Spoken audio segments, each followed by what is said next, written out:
Este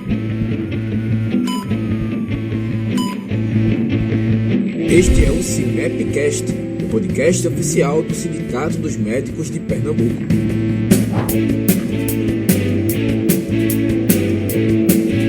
Sejam bem-vindos a mais um CIMEPcast. Hoje será um CIMEPcast do nosso jurídico. Eu estou aqui com o Dr. Vinícius Calado, que é nosso advogado da Defensoria Médica, responsável pela área de Direito Administrativo. Seja bem-vindo, Dr. Vinícius. Obrigado, Dr. Rodrigo Rodas. É um prazer. Espero contribuir e esclarecer aqui os direitos dos médicos, né, que são tão vilipendiados no cotidiano. Perfeito. Hoje vamos falar sobre a acumulação de cargos públicos, doutor Vinícius. O senhor trabalha com essa área de direito administrativo. É uma demanda constante, é um tópico bom. Vamos ter uma boa conversa, então. Vamos sim. A principal dúvida dos médicos é quantos cargos eles podem acumular como médicos no ente público. Perfeito. Essa é uma previsão que, primeiro, regra geral, um servidor público normalmente só pode ter um único vínculo. E onde é que está essa previsão da possibilidade de acumulação de 2 cargos? Ela está no texto da Constituição. Então, a Constituição permitiu inicialmente aos médicos, depois estendeu a vários outros profissionais de saúde, a possibilidade de acumulação de 2 vínculos públicos. Só que essa acumulação ela depende de 2 critérios. Primeiro, numérico, são 2, e segundo, a compatibilidade. E muitas vezes as pessoas não atentam para esse detalhe, de que eu posso ter 2 cargos públicos? Sim, cargos públicos privativos de médico, né?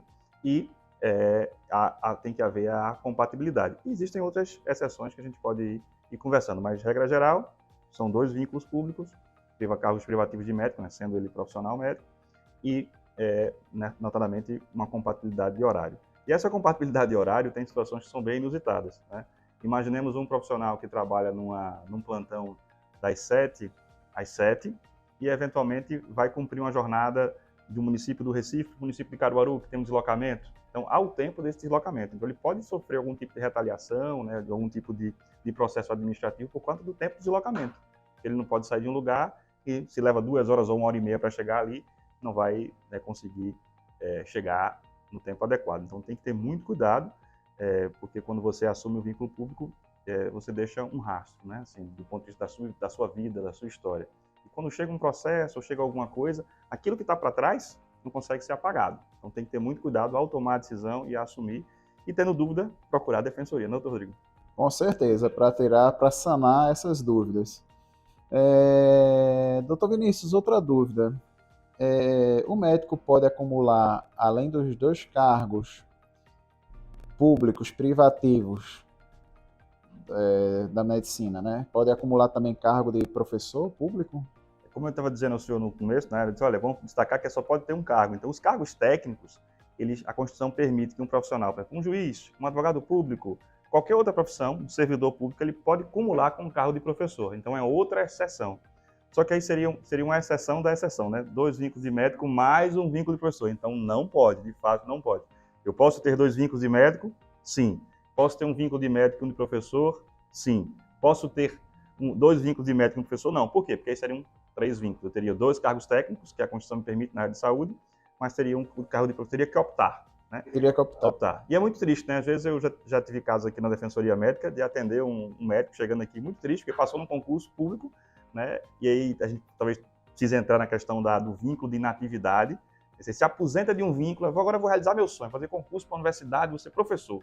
Aí aquele período que eu estava naquele vínculo, me aposentei, faço novo concurso, passo, mas eu não deixei de ter o vínculo. Eu tenho um vínculo inativo. Ah, é? Aí esse terceiro vínculo de professor, né, eu tive aqui vários casos de atender profissionais que com essa mesmíssima história. Fez o concurso, passou, muitas vezes foi nomeado, e aí, quando está lá, já está trabalhando, exercendo atividade, o Recursos Humanos vai lá e verifica que tinha aquele vínculo no município tal ou qual, e ele precisa, infelizmente, fazer a opção, e muitas vezes deixa, né, o vínculo como professor, porque não vai perder tudo aquilo que contribuiu, né, o vínculo de inatividade. Interessante, eu não sabia disso não. Então quer dizer, se um médico se aposentar pela Prefeitura do Recife, um exemplo hipotético, e se aposentar pelo Estado, eu como leigo pensaria que ele não teria mais nenhum vínculo como médico e ele poderia prestar um outro concurso. Perfeitamente. Mas não pode. Esse raciocínio do senhor é um raciocínio que é um raciocínio comum, um raciocínio que todo mundo tem. Olha, eu não tenho mais vínculo. Por quê? Porque eu estou aposentado. Mas, na verdade, é um vínculo de inatividade. Você está na ativa ou está inativo, né? É o vínculo que você tem inativo. Inclusive, você troca de setor, né? Se for no estado de Pernambuco, você sai da Secretaria de Saúde e vai para a FUNAP, né? Então, você passa a ser, está lá em outro órgão como aposentado e está recebendo os seus proventos. E aí, é um problema sério, né? Você pode ter problemas na percepção dos proventos. Infelizmente. Infelizmente é o que está na legislação. E nós como... Desculpe, por não. Não, como pessoas zelosas pela lei, nós temos que respeitar, né? Mas tem um jeito, sem fazer bula, sem fazer jeitinho, tem uma forma de você trabalhar, muitas vezes por serviço público, para o serviço público, desenvolvendo uma função, tem aquele prazer, né? Eu gosto de trabalhar com a população mais carente, eu quero trabalhar, e como é que eu faço isso? Mas eu tenho 2 vínculos, estou aposentado, como é que eu posso fazer isso? Existem maneiras, listas de serem feitas. Pergunta-me como? Como? É o seguinte, a gente tem hoje várias terceirizações, né? Que são terceirizações que são entidades privadas contratadas pelo serviço público. Então, OS, notadamente. Né? Então, o gestor público, ele contrata a entidade privada. O que essa entidade privada faz? Ela ou contrata licitamente um funcionário seletista, ou ele terceiriza essa atividade. Então, essa terceirização, sendo lícita, né, uma PJ licitamente contratada com sócios constituídos, etc., pode ser feito. Ele pode constituir, por exemplo, uma PJ, mas o mais comum é o seletista, é o médico seletista contratado de um OS que está lá, aposentado com seus 2 vínculos, e pode pegar aquele vínculo, ele se aposentou, por exemplo, aposentado de um vínculo. Ah, Vinícius, mas eu estou no SUS. É a mesma coisa. Não é a mesma coisa. Por quê? Porque é intermediário. De maneira bem simples e objetiva, se o seu CPF estiver recebendo dinheiro do serviço público, é vínculo público. Não importa se é contrato temporário, tem mais essa, doutor Rodrigo. Contrato temporário também não pode. Não importa se é contrato temporário, se é emprego público, é o caso da EBSER, eu posso contar uma historinha da EBSER, caso o senhor me permita aqui. Pode contar, fica à vontade.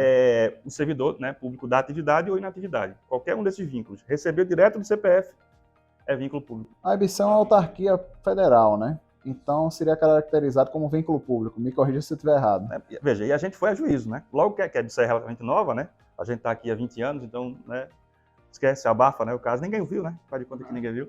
Então, o que acontece? A gente, assim que a EBSER entrou aqui, e os médicos começaram a prestar concurso, e o vínculo na EBSER é seletista. Você faz um concurso público, você não é servidor público lá. Lá você é um empregado público.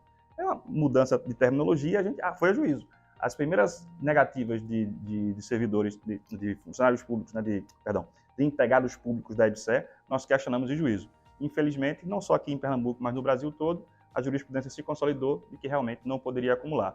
Nós fomos para a briga nessa, porque era coisa nova, fomos para a briga, né? Infelizmente o judiciário não acolheu, perdemos, e se a pessoa faz um concurso para a EBSER, também é considerado, então, um vínculo público. Ele é empregado público, ele é servidor público, por exemplo, do Estado, empregado público lá. São 2 vínculos públicos, ou seja, a limitação de compatibilidade. Entendi. Então, o judiciário entendeu que os 2 têm a mesma, como é que eu poderia dizer, a mesma... natureza pública do vínculo. Natureza pública de vínculo, né? Perfeito. Doutor Vinícius, quantos empregos na área privada um médico pode acumular? Boa pergunta, Rodrigo. A gente, inclusive, judicializou essa questão. Há alguns anos atrás, houve uma portaria do Ministério da Saúde querendo limitar a vida do médico em número de vínculos. E a gente conseguiu, inclusive, né, o Sindicato dos Médicos de Pernambuco, pioneiro no Brasil nessa decisão, a gente conseguiu modificar o entendimento do Ministério da Saúde, tanto que eles revogaram a portaria. Mas o juiz daqui chegou a liminar, né, doutor Biratã do Couto Maurício, juiz federal aqui, deu a liminar, tirando, né, o caráter, revogando, digamos assim, essa portaria. E aí, o que acontece? Era a limitação de números. Não só pode ter 5, só pode ter 3. Mas essa limitação não está no texto da norma, né? Uma portaria, ela exorbitou a norma. Como é que se dá essa limitação? A gente volta para aquilo do começo da nossa conversa. O que é que limita os 2 vínculos públicos? A compatibilidade de horário.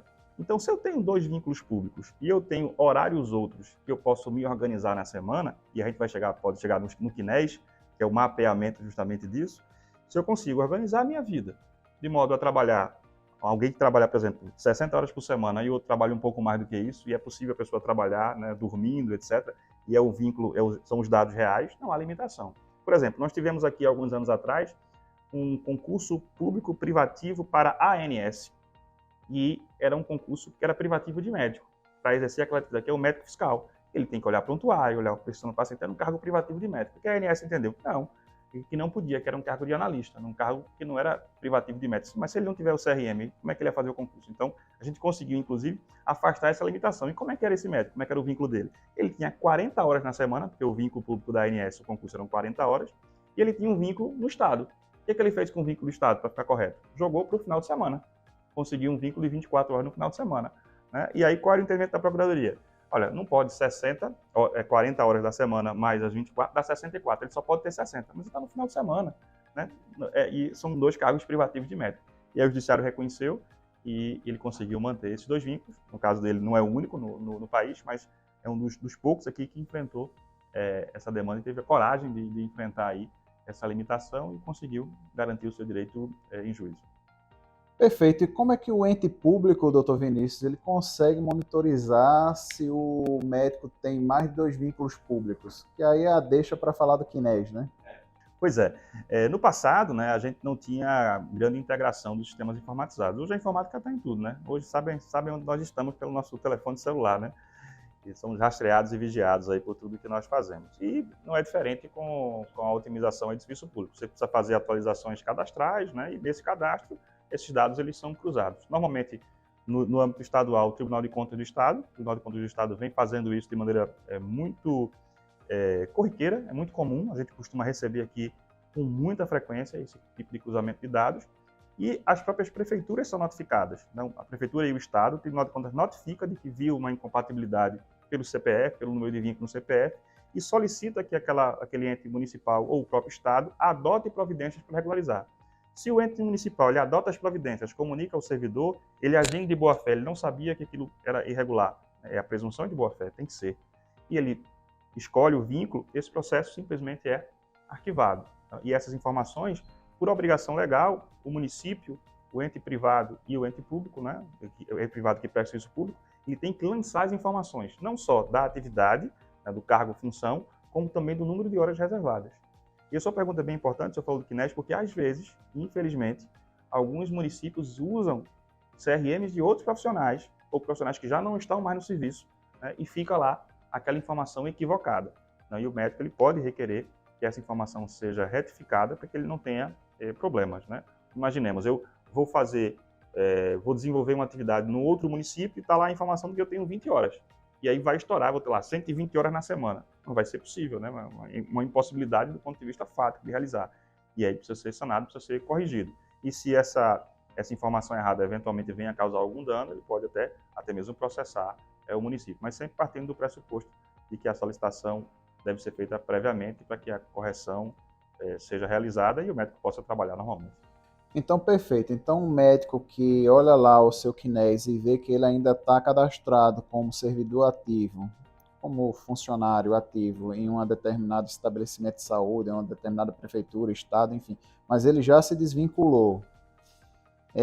O caminho seria ele pedir ao gestor que retire o nome do CNES. O próprio CNES, existe a possibilidade de você fazer esse comunicado lá, mas é recomendável que além do comunicado no CNES também seja feita uma comunicação ao gestor.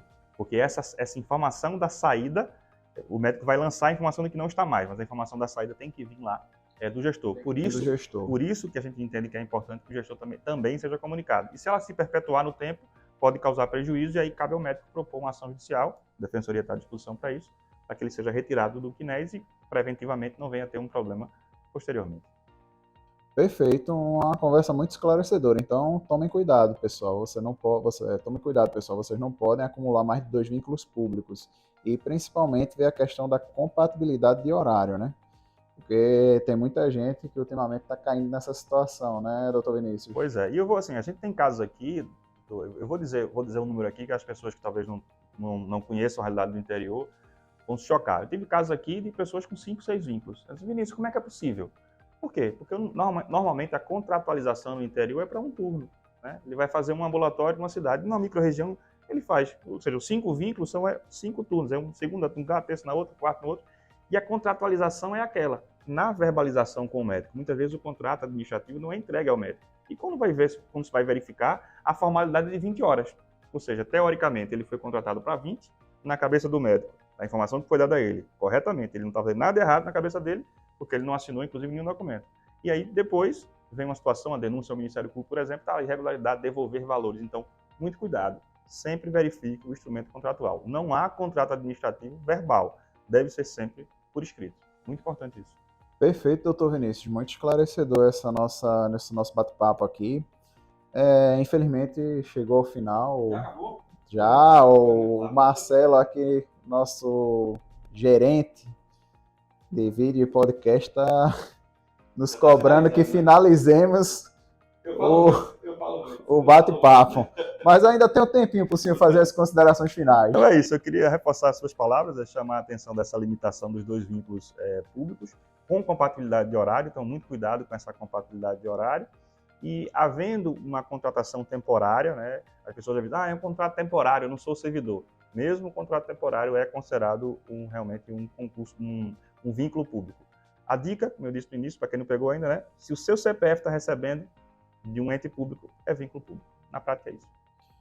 Perfeito, gostaria de agradecer ao senhor a disponibilidade aqui de estar no nosso podcast e orientar a todos os nossos associados que estão nos vendo e nos escutando, que caso tenham qualquer dúvida ou algum problema, procurem o Dr. Vinícius aqui na Defensoria Médica, que é o nosso advogado que trata desses problemas, digamos assim, do direito administrativo. E se o senhor me permite, procure a gente antes. Se for possível, não deixe o problema. Surgiu uma dúvida, liga para a gente e a gente retorna, dá toda a orientação. Não deixe o problema melhor prevenir do que remediar. Perfeitamente. Eu costumo brincar dizendo o seguinte, assim, sabe aquele formulário de banco que você preenche o API, né, perfil moderado, agressivo, conservador, né? Se você já fez alguma coisa errada, você não está mais no conservador, você já está no mínimo no moderado. Então, cuidado para não ficar o perfil agressivo. Perfeito. Perfeito, doutor Vinícius. Obrigado aí pela presença, mais uma vez. O bate-papo está muito agradável, mas chegou ao limite de horário e gostaria de solicitar aos colegas que estão aí do outro lado que venham a assistir os outros nossos podcasts, né? Gostaria de agradecer a nossos telespectadores e nossos ouvintes. Um abraço a todos, até a próxima.